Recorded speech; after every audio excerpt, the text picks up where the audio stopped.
எங்க பார்த்தாலும் ஸ்டாலின் பேசுறார் மக்களுக்கு உரிமை தொகை கொடுத்தோம் என்று. எப்ப கொடுத்த? பல முறை சட்டமன்றத்தில் நான் பேசினேன்.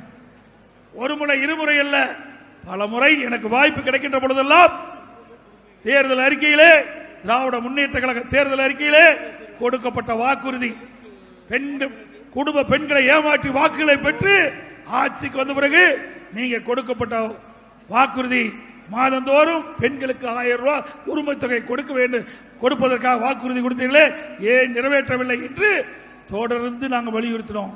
இங்க இருக்கின்ற சட்டமன்ற உறுப்பினர்கள் தொடர்ந்து சட்டமன்றத்தில் வலியுறுத்தினோம். அதிமுக பொதுக்கூட்டத்தில் எடுத்து சொன்னோம். அதுக்கு பிறகுதான் வேற வழி இல்லாம 28 மாசம் திமுக ஆட்சி பொறுப்பேற்று 28 மாசம் கழிச்சு தான் தகுதியானவருக்கு அந்த குடும்ப தலைவிக்கு மாதந்தோறும் 1000 ரூபாய் கொடுப்பதாக அறிவிச்சார்.